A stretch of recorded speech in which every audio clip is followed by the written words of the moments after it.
오늘도 예배하는 여러분들을 주님의 이름으로 축복합니다. 오늘은 성령 강림 후 13번째 주일입니다. 마음을 정리하시고 우리 함께 올려드리는 예배에 집중하시기 바랍니다. 먼저 찬양하겠습니다.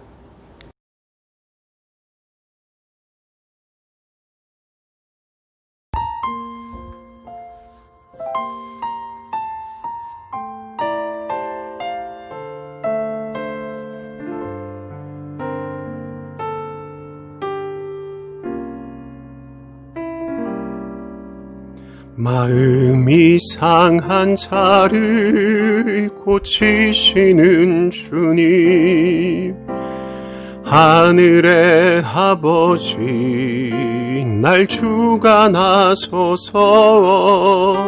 주의 길로 인도하사 자유케 하소서. 새 일을 행하사 분케 하소서. 의에 줄이고 목이 마르니 성령의 기름 부소서.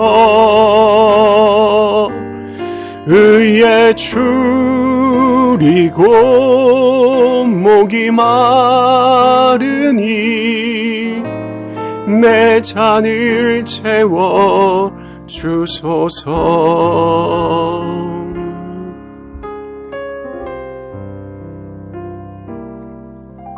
성령으로 채우사 주보게 하소서.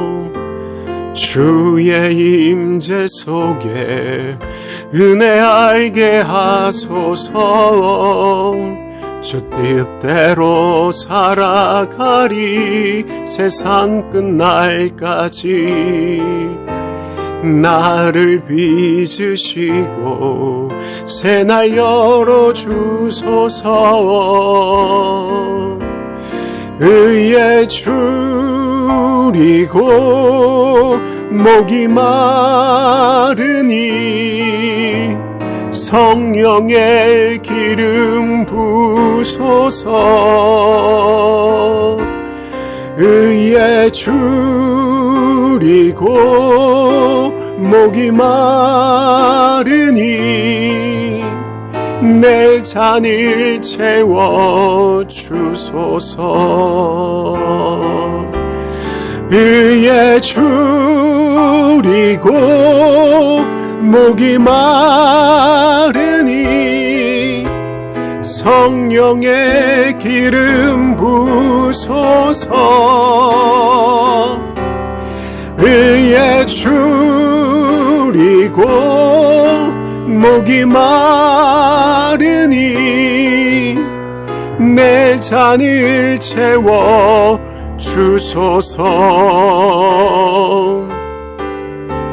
내 잔을 채워 주소서. 내 잔을 채워 주소서.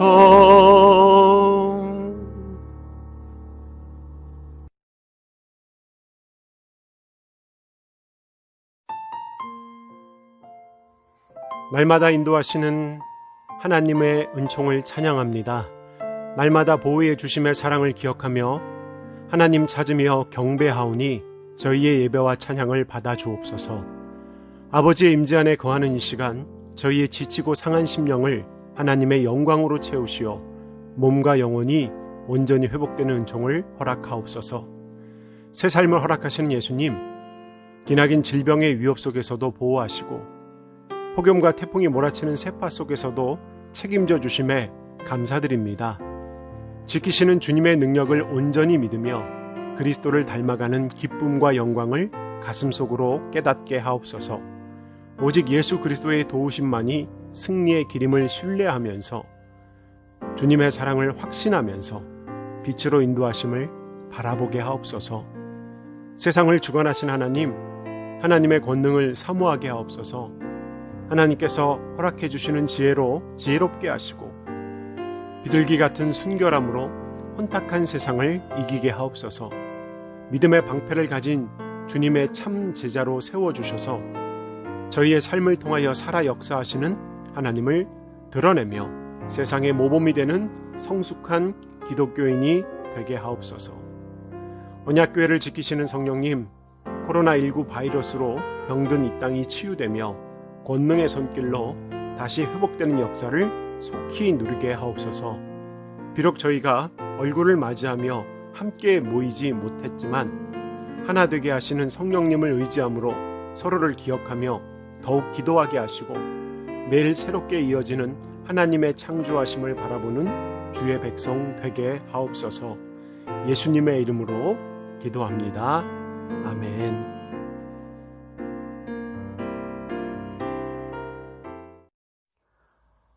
오늘 나눌 하나님의 말씀은 출애굽기 3장 1절에서 8절까지 말씀입니다.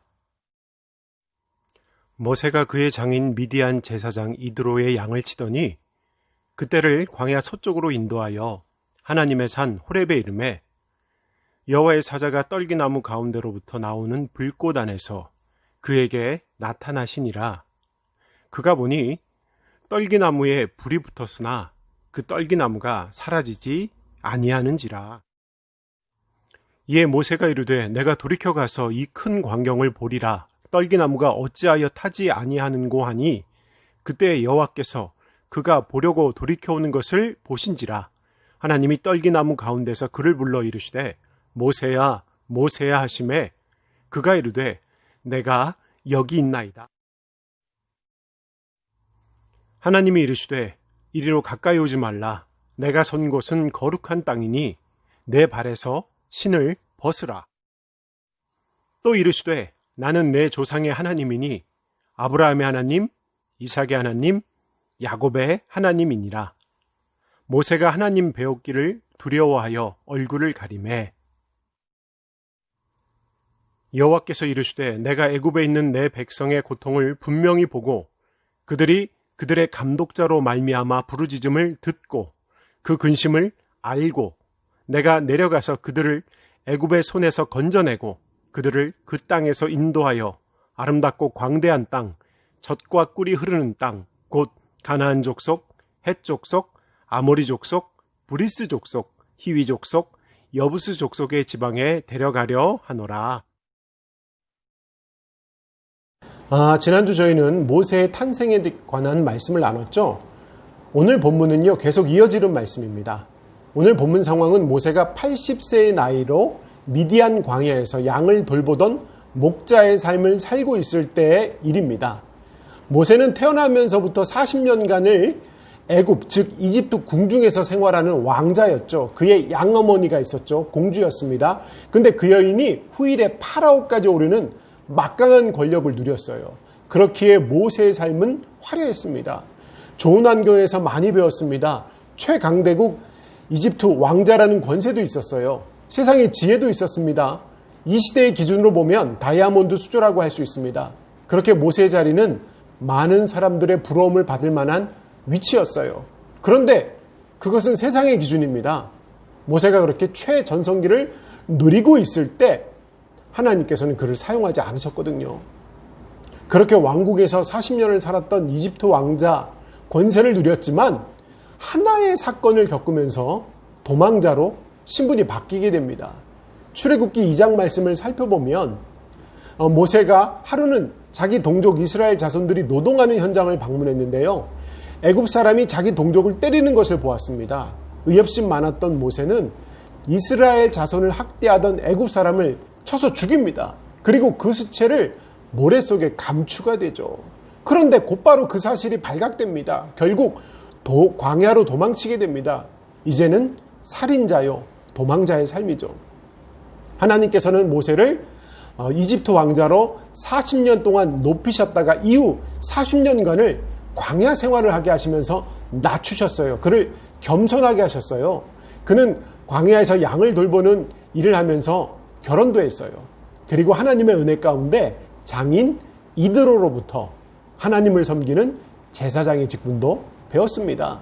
아울러 백성들을 소송하는 방법도 습득했어요. 그리고 광야에서 살아남는 기술도 익히게 되었습니다. 그렇게 긴 기간 동안 하나님으로부터 훈련받았어요. 양을 돌보던 40년간이 사막과 광야를 통과할 수 있는 능력과 지도자로서의 자격을 갖추게 되는 귀한 시기가 되었습니다. 그렇게 많은 시간 동안 하나님의 인도하심 안에서 잘 훈련된 모세죠. 그렇게 왕자 40년, 목자 40년이 지난 후에 미디안 광야에서 이름 없이 빛도 없이 살고 있던 모세를 하나님께서 이제 찾으십니다. 어느 날 호렙산 떨기나무의 불 속에서 하나님의 사자가 모세를 불러요. 오늘 본문입니다. 오늘 본문 출애굽기 3장 1절과 2절 말씀입니다. 함께 읽겠습니다. 모세가 그의 장인 미디안 제사장 이드로의 양을 치더니 그때를 광야 서쪽으로 인도하여 하나님의 산 호렙에 이르매 여호와의 사자가 떨기나무 가운데로부터 나오는 불꽃 안에서 그에게 나타나시니라. 그가 보니 떨기나무에 불이 붙었으나 그 떨기나무가 사라지지 아니하는지라. 1절에 기록하고 있는 말씀은 모세의 현재의 삶을 잘 나타나고 있죠. 모세는 양을 돌보며 이동하던 중 호렙산에서 아주 신기한 경험을 하게 됩니다. 모세는 메마른 떨기나무 사이에서 계속 불이 붙어서 타고 있는 광경을 특이하게 바라보고 있어요. 그래서 접근합니다. 떨기나무면 불이 붙으면 금방 타버리는 나무예요. 나무라고 하지만 풀보다 조금 굵은 정도의 아주 땔감으로서는 큰 사용 가치가 떨어지는 그런 나무예요. 그러니 불과 함께 금방 사라져 버리는 존재입니다. 그게 정상이에요. 그리고 모세는 그걸 잘 알고 있었어요. 그러나 본문 2절 후반부에는 떨기나무에 불이 붙었으나 그 떨기나무가 사라지지 아니하는지라라고 기록하고 있죠. 그렇게 신비한 장면이 벌어집니다. 이 장면은 광야에서 매우 낯설죠.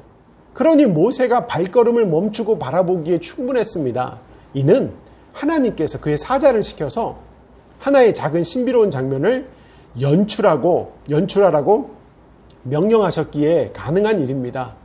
그러니 모세가 고개를 돌려서 그 광경을 구경하고자 돌이켜 오는 거죠. 그런 장면을 보면서 모세는 독백을 합니다. 3절과 4절 말씀입니다. 함께 읽겠습니다. 이에 모세가 이르되 내가 돌이켜 가서 이 큰 광경을 보리라. 떨기나무가 어찌하여 타지 아니하는고 하니 그때 여호와께서 그가 보려고 돌이켜 오는 것을 보신지라. 하나님이 떨기나무 가운데서 그를 불러 이르시되 모세야 모세야 하시매 그가 이르되 내가 여기 있나이다. 모세의 독백은 3절 전반부에 기록되어 있습니다. 내가 돌이켜 가서 이 큰 광경을 보리라. 떨기나무가 어찌하여 타지 아니하는고 라고 말입니다. 그러면서 모세는 되돌아가면서 어찌 이런 일이 일어나는가 확인하고자 합니다. 떨기나무가 있는 호렙산을 먼 발치에서 지나치고 있던 모세가 되돌아왔어요. 이런 모습을 하나님께서 모두 유심히 지켜보고 계시죠. 4절 전반부에 여호와께서 그가 보려고 돌이켜 오는 것을 보신지라 라고 기록하고 있습니다. 이렇듯 백성의 삶, 하나님의 택한 자들의 삶을 지켜보고 계시는 그런 하나님이세요. 지금 저희들의 삶도 살피시는 하나님이십니다. 그러니까 모세가 돌이켜 올 때 하나님께서는 직접 떨기나무 가운데서 모세를 부르시죠. 모세야, 모세야 하시면서 반복하여 모세를 부르십니다. 그 부르심에 모세는 대답합니다. 내가 여기 있나이다 라고 말입니다. 그런데 하나님께서는 모세를 부르셨지만 바로 다가오지 말라고 명하십니다. 5절 말씀입니다. 함께 읽겠습니다. 하나님이 이르시되 이리로 가까이 오지 말라. 내가 선 곳은 거룩한 땅이니 내 발에서 신을 벗으라. 모세를 찾으셨던 하나님께서는요, 이리로 가까이 오지 말라라고 말씀하십니다. 이 말씀은요, 모세의 생명을 위한 말씀이에요. 피조물인 인간은요, 하나님께로 너무 가까이 접근하면 안 됩니다. 뒤에 조금 더 살펴볼 건데요, 죽을 수밖에 없어요. 본질적으로 피조물과 하나님은 다르거든요. 그러므로 인간은요, 하나님의 자리까지 나가면 절대로 안 됩니다. 하나님의 권위에 도전해서도 안 됩니다. 하나님의 자리에 나가는 것은요, 죽음의 길이고요, 교만의 길입니다. 이 사실을 저희가 기억하면서 스스로 조심해야 됩니다. 이어서 하나님께서는요, 모세가 서 있는 곳이 거룩한 땅이라고 말씀하십니다. 모세는 미디안 광야에서 40년 동안 양을 돌보면서 지내왔어요. 그에게 미디안 광야는 매우 익숙한 공간입니다. 제가 종종 하는 말로 삶의 자리예요. 모세의 삶의 자리. 그의 일상을 보내는 장소였습니다. 그런 평범한 장소에서 아주 비범하게 하나님께서 등장하십니다. 평범한 광야였지만 하나님께서는 그곳을 거룩한 땅이라고 칭하셔요. 왜 모세가 서 있는 곳이 거룩한 곳이 될까요? 하나님께서 임재하셨기 때문이죠. 그러므로 하나님과 동행하는 것은요, 모든 곳이 거룩한 곳이 되고요, 모든 곳이 하나님의 나라가 임재하는 자리가 됩니다. 이어서 하나님께서는요, 모세에게 명령하십니다. 내 발에서 신을 벗으라라고 하십니다. 이렇게 하나님께서는요, 모세의 신발을 벗으라고 하시므로 거룩한 종, 하나님의 종으로 모세를 부르시고 계시는 겁니다. 그러면서 하나님께서는요, 스스로를 소개하고 계시죠. 6절 말씀입니다. 6절 말씀 함께 읽겠습니다. 또 이르시되 나는 내 조상의 하나님이니 아브라함의 하나님, 이삭의 하나님, 야곱의 하나님이니라. 모세가 하나님 배웠기를 두려워하여 얼굴을 가리매. 본문에서 하나님께서는 스스로를 모세에게 소개하면서 나는 이스라엘인 야곱의 하나님만이 아니다. 아브라함의 하나님 그리고 이삭의 하나님이시기도 한담을, 즉 모든 이의 하나님 되심을 선언하고 계십니다. 여러분들 잘 많이 들어보셨던 말 중에 홀로코스트라는 말이 있습니다. 짐승 따위가 완전히 타버린다는 히브리어가 어원이라고 하죠. 그런데 그런 말이 2차 세계대전을 거치면서 유대인 대학살을 의미하는 단어가 되어버렸어요. 그런 아주 끔찍한 고유명사가 되어버립니다. 엘리 비젤이라는 사람이 있습니다. 루마니아 태생으로 유대인이죠. 2차 세계전 당시 유태인 수용소에서 끔찍한 경험을 하는데요. 그 경험을 바탕으로 책을 썼습니다. 그가 쓴 회고록의 제목이 나이트, 즉 밤이라는 제목으로 번역돼서 많은 사람들에게 읽혀지고 있어요. 그의 회고록에 등장하는 아주 끔찍한 장면 중 하나가 어린아이의 교수형에 관한 글이었습니다. 유대인 수용소 안에서 한 아이와 2명의 성인이 교수형에 처해집니다. 아이의 가벼운 무게 때문에 목에 줄이 걸리고서도 오랜 시간 바둥거리면서 생사의 갈림길에 놓여져 있습니다. 그때 그 장면을 쳐다보던 수용자 중 한 명이 이렇게 푸념하죠. 도대체 하나님께서는 지금 어디 계십니까? 하나님 도대체 어디 계셔요? 하나님 안 계신 거 아니에요? 이렇게 푸념합니다. 그때 엘리 비젤의 마음속에 들려왔던 소리는 하나님께서는 여기 계십니다.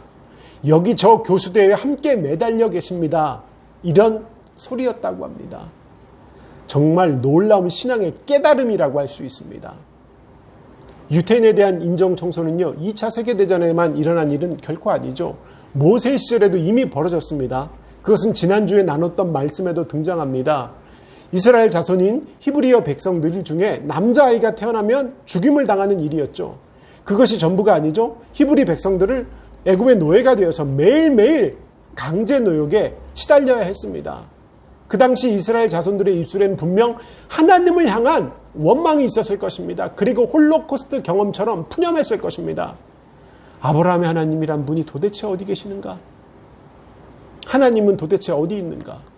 그런데 지금 하나님께서 모세를 향하여 나는 너의 조상 아브라함의 하나님이 아니야. 나는 너의 조상의 하나님이야. 모든 이의 하나님이야. 아브라함, 이삭, 야곱의 하나님이야. 이렇게 말씀하고 계셔요. 그런 말씀 속에서 내가 알고 있는 하나님, 너희와 함께하는 하나님임을 드러내고 계십니다. 그러면서 내가 애굽에 있는 히브리 백성의 부르짐을 듣고 구원하시겠다고 하십니다. 7절과 8절 말씀입니다. 함께 읽겠습니다. 여호와께서 이르시되 내가 애굽에 있는 내 백성의 고통을 분명히 보고 그들이 그들의 감독자로 말미암아 부르짖음을 듣고 그 근심을 알고 내가 내려가서 그들을 애굽의 손에서 건져내고 그들을 그 땅에서 인도하여 아름답고 광대한 땅, 젖과 꿀이 흐르는 땅, 곧 가나안 족속, 헷 족속, 아모리 족속, 브리스 족속, 히위 족속, 여부스 족속의 지방에 데려가려 하노라. 이스라엘 자손들은 고통 중에 있었죠. 그런데 그 고통이 어디서 왔는지 몰랐어요. 그리고 하나님을 향한 원망도 했습니다. 그러나 하나님께서는요, 모든 것 알고 계셨죠. 7절 말씀에 기록하기를 내가 애굽에 있는 내 백성의 고통을 분명히 보고 그들의 감독자로 말미암아 부르짖음을 듣고 그 근심을 알고라고 하십니다. 이미 이스라엘 자손들의 고통과 아픔을 보고 듣고 알고 계신 하나님이에요. 이렇듯 고통 중에 혼자 두지 않으셔요. 고난의 자리에 함께 하시는 하나님이십니다. 또한 하나님께서는요, 보고 듣고 아시는 것에서 그치지 않으십니다. 8절 전반부에 기록하기를 내가 내려가서 그들을 애굽인의 손에서 건져내고 그들을 그 땅에서 인도하여 라고 말씀하셨어요. 하나님께서는요, 고통 중에서 건지시는 약속의 땅으로 인도하시는 그런 하나님이세요. 근데 인도하시는 땅이 어떻다고요? 아름답고 광대한 땅, 젖과 꿀이 흐르는 땅입니다. 이렇게 최고의 장소를 예비하시고 인도하신다고 하십니다. 그런 하나님께서 인도하심의 역사와 함께하는 동역자를 찾으셔요. 그리고 선택하십니다. 그 선택받은 자가 바로 모세입니다. 함께 예배하는 성도 여러분들, 오늘 말씀에서 하나님께서는 모세에게 나타나셨습니다. 모세를 통하여 하나님의 역사를 이뤄가고자 택하시려고 나타나셨어요. 모세가 하나님의 경험한 특별한 장소가 어디입니까? 그것은 평범한 삶의 자리에서 모세에게 역사하신 하나님을 만나요. 보통 사람들은요, 하나님께서 특별한 장소에만 특별하게 계시할 거라고 생각해요. 근데 절대 그렇지 않습니다. 성경을 읽어보면 그렇지가 않아요. 하나님께서는요, 일상 속에서 하나님의 백성을 만나주시고 계셔요. 모세의 경우 양을 돌보다가 하나님을 경험했잖아요. 이렇듯 모든 삶의 자리 속에 하나님 역사하시에요. 예수님께서도 제자를 부르시는 장면도 그렇고요. 사도 바울이 부름을 받는 장면도 역시 동일합니다. 뭐냐면 삶의 자리예요. 삶의 자리. 이렇듯 하나님의 부르심은 저희들이 살아가는 삶의 자리에서 나타난 거예요. 물론 하나님을 경험하고 은혜를 받는 장소는 예배당일 수 있어요. 예배드리면서 하나님을 강하게 경험합니다. 그렇지만 어디서든지 믿음의 삶을 살 때 하나님을 경험할 수 있어요. 일상의 삶 속에서 하나님을 만날 수 있습니다. 그러니까 저희들의 삶의 자리에서의 모습이 중요합니다. 하나님께서 어디서나 함께 하시기 때문이에요. 저희가 어느 장소나 하나님을 찾고 경험할 때 그 자리가 바로 거룩한 땅이 됩니다. 그러므로 비대면 예배를 비판하면서 모여서 예배하는 것만이 진리라고 할 수가 없어요. 저희들의 삶의 자리가 모두 하나님을 만나는 거룩한 땅이기 때문이에요. 그리고 은혜를 받은 자의 삶의 변화를 통하여 이웃에게 선한 영향력을 끼쳐야 합니다. 이웃들에게 어떤 영향력이냐면 선한, 착한 영향력을 끼쳐야 합니다. 그리고 또한 저희들은 하나님께로 온전히 다가갈 수 없는 존재들이에요. 5절 말씀에 기록하기를 이리로 가까이 오지 말라라고 하나님께서는 모세에게 명령하시죠. 왜 그런가요? 다가가면 죽거든요. 그런데 많은 교회 지도자들이 오해합니다. 그래서 하나님의 자리까지 오르려고 합니다. 교회 안에서 왕이 되려고 해요. 어떤 자는 내가 하나님 꽉 붙잡고 있다라고까지 하죠. 그래서 하나님 꼼짝 마라고 하면서 위험한 발언까지 서슴지 않습니다. 그런데 피조물인 인간이 하나님을 나의 마음대로 조절할 수는 없습니다. 그렇게 생각할 것 자체가 안 돼요. 종종 이런 고백 들어보죠, 여러분들? 하나님께서 나의 편이라고 하는 고백을 듣게 됩니다. 매우 아주 믿음의 고백처럼 들립니다. 그러나 너무나 위험한 고백입니다. 하나님께서 대장 되시기 때문에 내가 하나님 편에 서야 합니다. 그렇게 해야 내가 승리할 수 있어요. 내가 사탄의 편에 서 있으면서, 내가 악의 편에 서 있으면서, 내가 죄악 안에 있으면서 하나님 이 죄악의 길에서 대장 되주세요라고 할 수가 없어요. 그건 교만이에요. 불신앙이에요.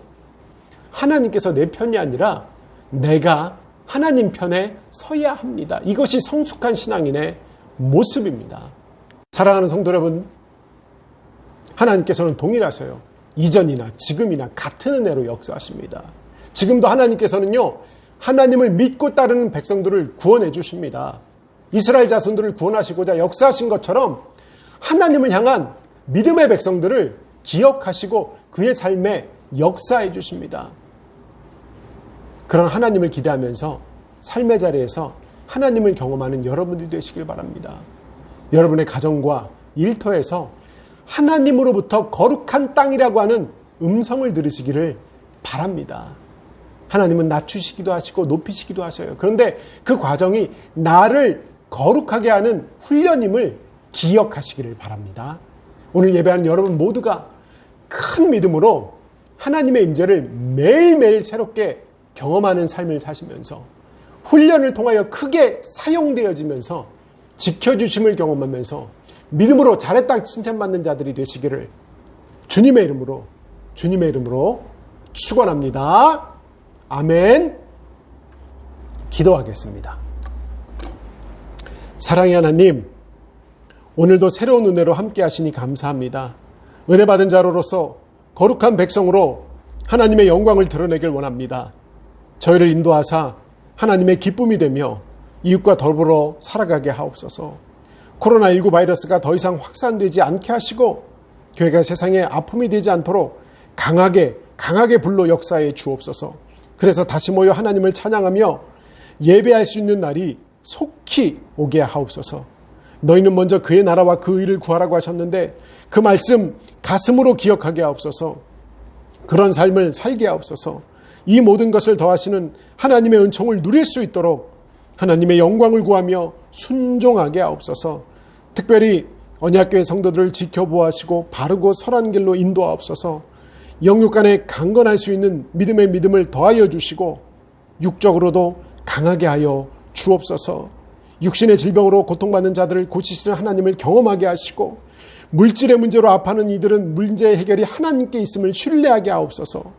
특별히 배움의 길에 있는 자녀들을 기억해 주시기를 바랍니다. 전 세계를 뒤엎은 질병으로 학교 수업이 여의치 않습니다. 그렇지만 하나님께서 채워주시는 지혜로 더 많은 배움을 누리며 하나님을 향한 꿈을 품으며 진로를 결정하게 하옵소서. 매일매일 하나님의 은총으로 승리하는 모든 성도들이 되게 하옵소서.